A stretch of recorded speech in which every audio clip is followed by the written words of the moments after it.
Hello, everyone, and welcome back to English Pod. My name is Marco. My name is Catherine, and today we have an elementary level lesson about food, one of my favorite things to talk about. That's right. We are going to talk about food, but specifically, we're going to talk about a family barbecue.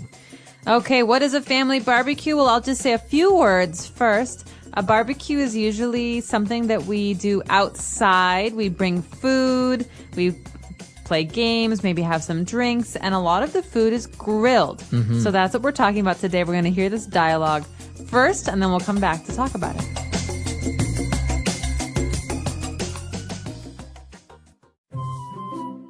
Is everything ready for the big family barbecue tomorrow? Yep, the steaks and chicken are marinated, and I also bought hamburger buns. We should also cook a couple dozen hot dogs and kebabs. Yeah, good idea. We could put some lawn furniture outside next to the grill. I also set up the tent outside so we can hide from the sun if it gets too hot. Great! I asked Grace to bring cups and serviettes, as she is also bringing 2 big coolers for the beers. This is going to be a great barbecue. Oh no, it's raining!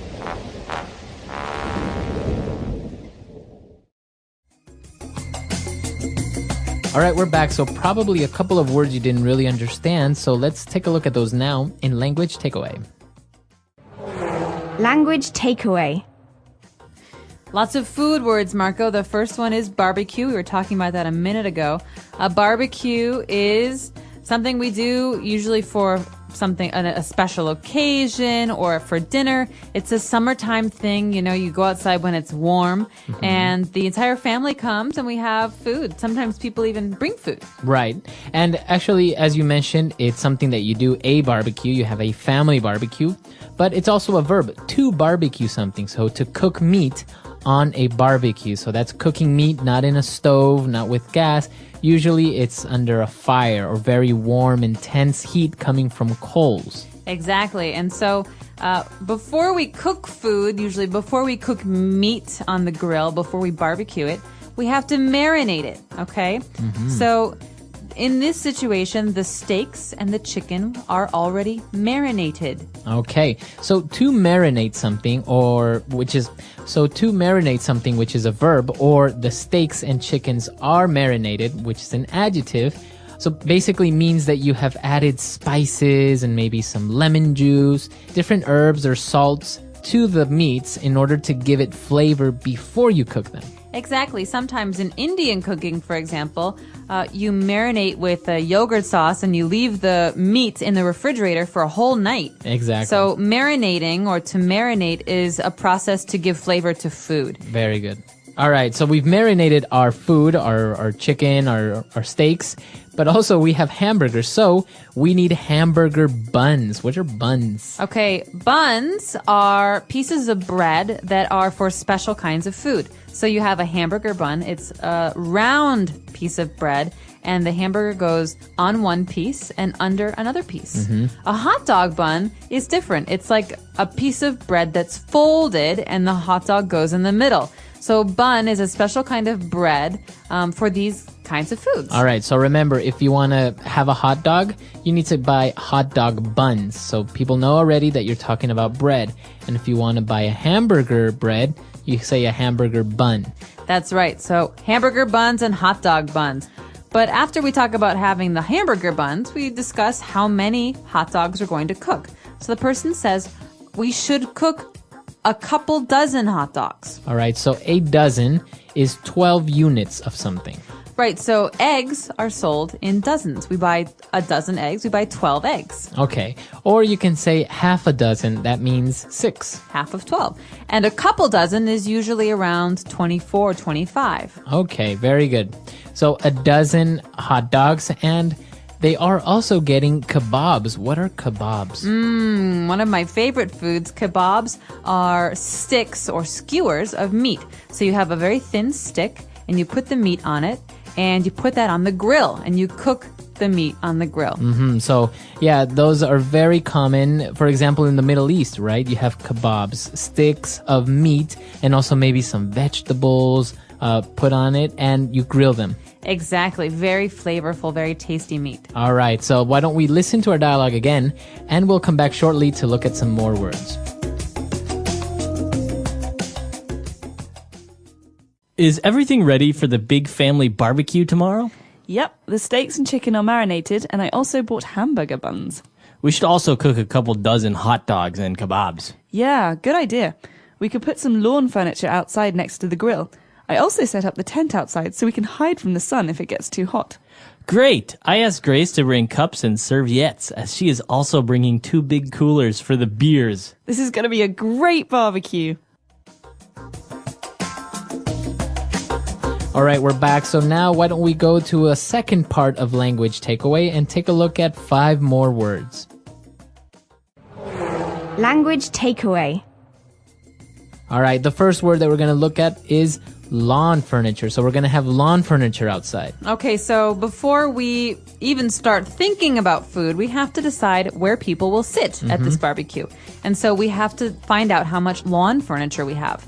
Furniture can be a sofa, a table, a chair. We have furniture in the house, but lawn furniture is furniture for the outside. A lawn is Right. the green grass outside your house. So it's usually not going to be made out of wood, for example, because if it rains, it might get ruined, right? So usually it's either plastic or maybe even rock or stone or metal. or metal. So that's what lawn furniture is. Furniture that is made to be outside in your backyard, for example, or that sits on your lawn.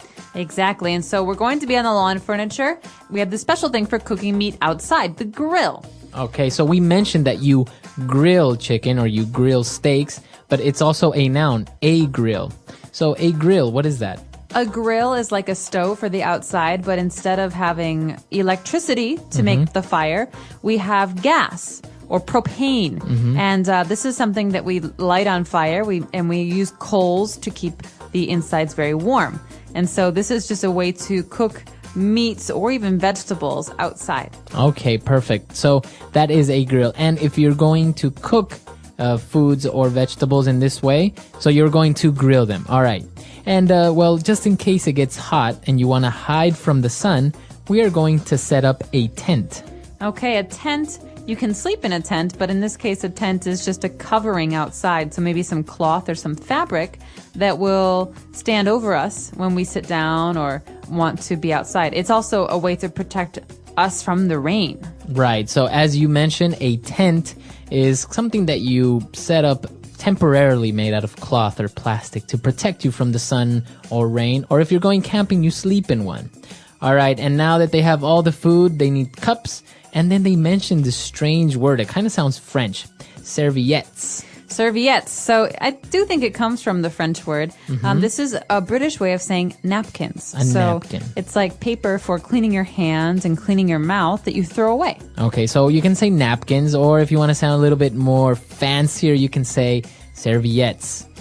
And speaking of fancy, let's talk about beer. Where do we keep beer? It has to stay cold, right? Right, so usually you would place it in a refrigerator, but if you're outside or you're going camping, you want to keep them cold or you want to keep something hot. You place it in a cooler. Okay, so a cooler is a plastic bin or a plastic box that we put all of the ice in and the drinks. So it's not just for beer, it's also for Coke and Sprite and all these different drinks. Right, so it's usually made to keep something cool, but as I said, if you want to keep something warm, you can also keep it in the cooler. It keeps the temperature of the foods. And the nice thing is that it's not electric, so you can use it anywhere. Right. All right, so that's all the words for today. Why don't we listen to our dialogue for the last time?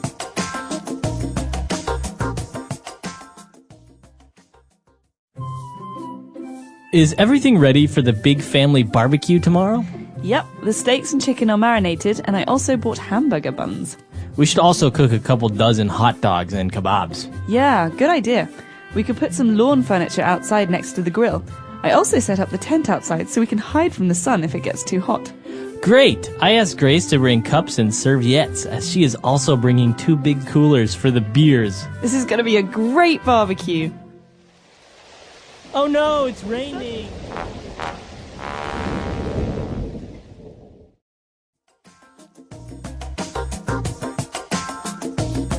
All right, we're back. So family barbecues and doing these things. Did you do these when you were young at home? Do you still like to do it? All the time. I love barbecues. It's one of my favorite ways to eat food. The nice thing about a barbecue is you get to sit outside and relax, and there's nothing better than nice, fresh grilled meat. Right. And well, you have all your friends over, so you're having a couple of beers and you're having some meat. And it's actually a really nice way of just having something at home with good friends and family, right? Exactly. And some of the most important barbecues we have are in the summer near July 4th. And so people like to have July 4th barbecues where you celebrate Independence Day and sit outside and drink and have hot dogs and hamburgers and macaroni and cheese. Actually, well, I was in Chile. I noticed that as well. Near their festivities for their independence, which is September 18th, a lot of people get together and have barbecues, and it's so popular that pretty much every house in the neighborhood you can smell somebody barbecuing on the weekend. You're making me so hungry. All right, guys. So if you have any questions, any doubts, or if it's common for you guys to barbecue back home, then why don't you send us a couple of comments at englishpod.com, and we'll see everyone there. Bye. Bye.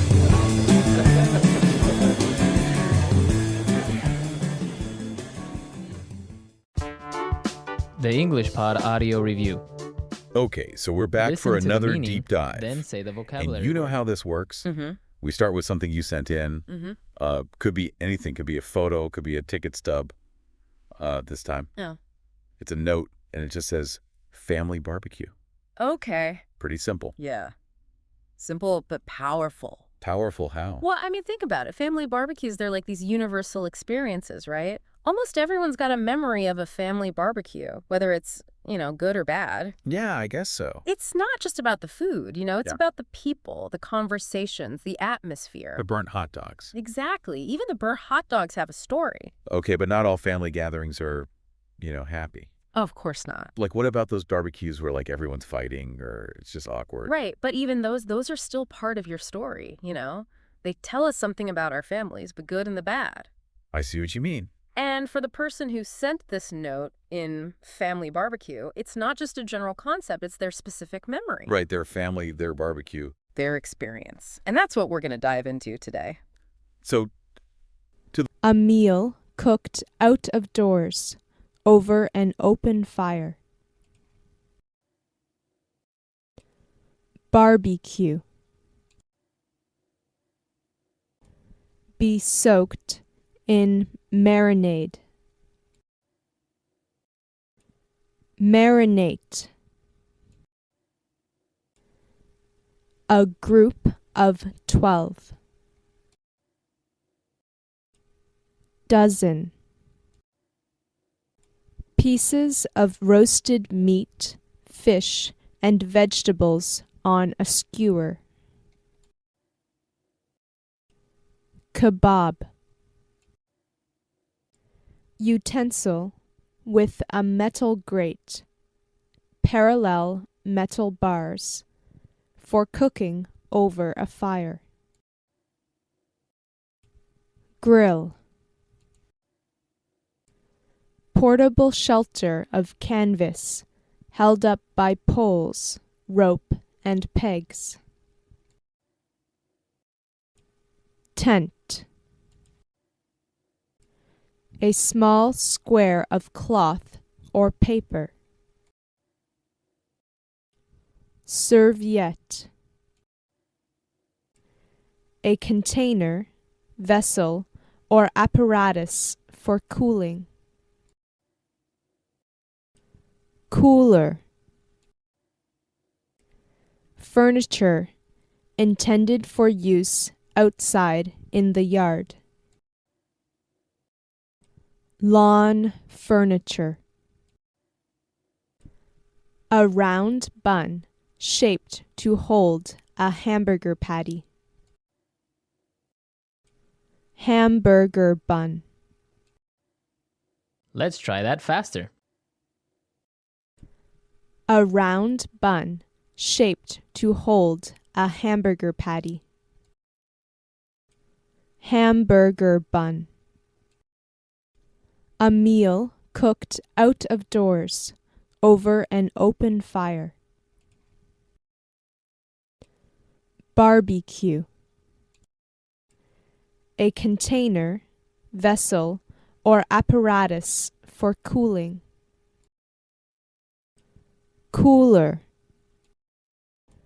Be soaked in marinade. Marinate. Utensil with a metal grate, parallel metal bars, for cooking over a fire. Grill. Portable shelter of canvas held up by poles, rope, and pegs. Tent. Pieces of roasted meat, fish, and vegetables on a skewer.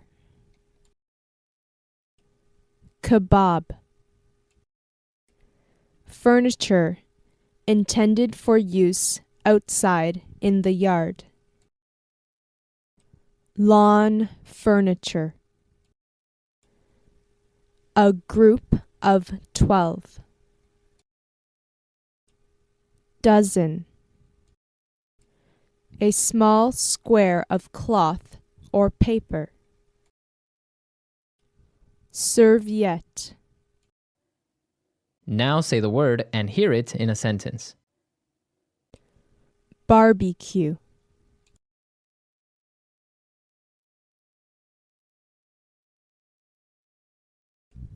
How about we have a barbecue tomorrow night? Barbecue.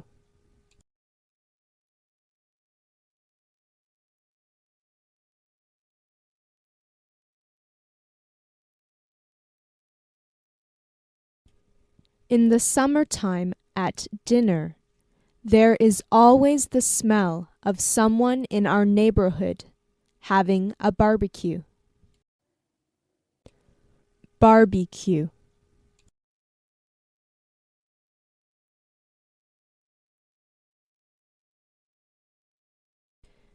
Can you smell the barbecue?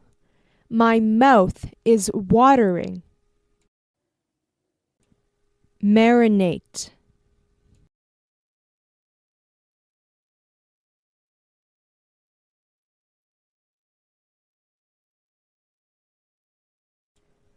Marinated steaks are much more tasty and juicier than regular steaks. Marinate.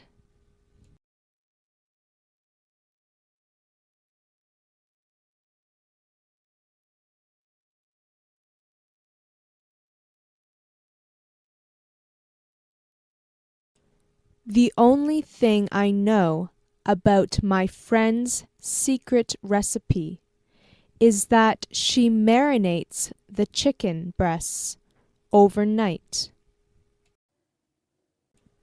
Marinate.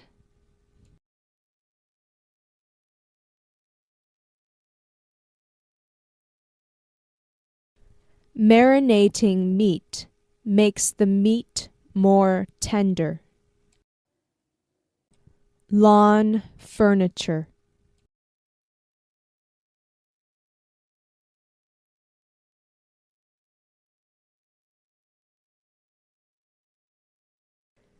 We have a whole bunch of lawn furniture and a swimming pool in our backyard. Lawn furniture.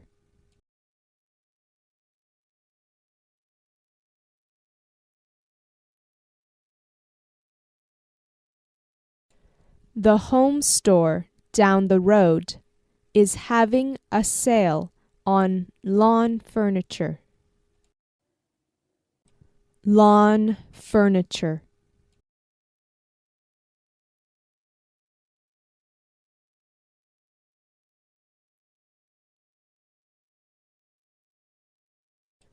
The party ended abruptly when people started throwing the lawn furniture into the pool.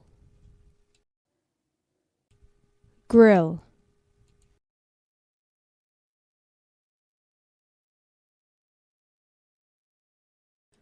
My favorite food is steak done on the grill. Grill.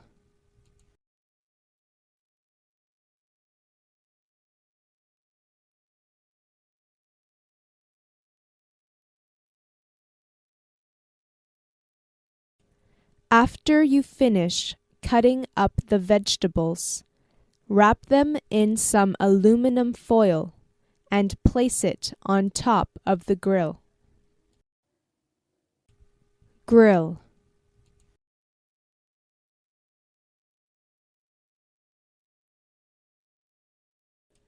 You should always clean the grill after you use it.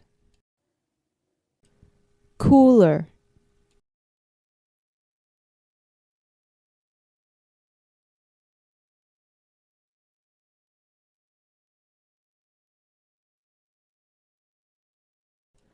We brought a cooler with us to the beach so that we could keep the drinks and the sandwich meat cold. Cooler.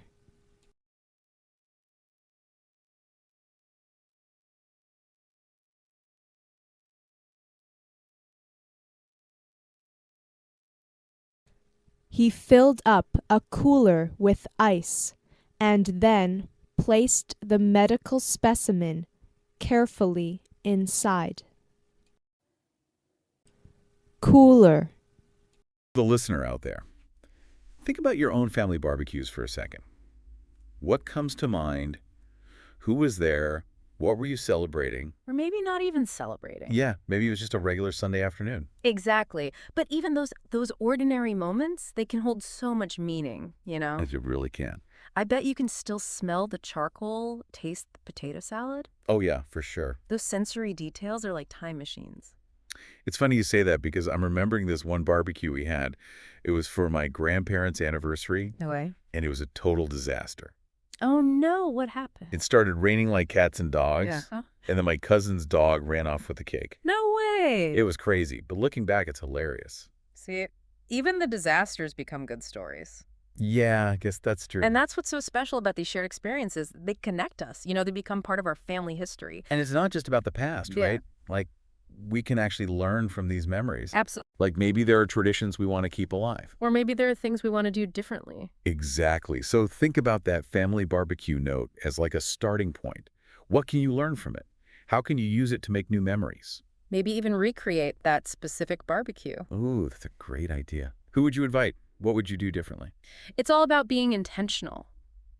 You know, making time for those connections. Because at the end of the day, those seemingly ordinary moments, those are the ones that really matter. They really are. It's all about finding the extraordinary in the ordinary. And on that note, I think we're going to wrap up this deep dive. But keep thinking about those family barbecues and all the stories they hold. We'll see you next time.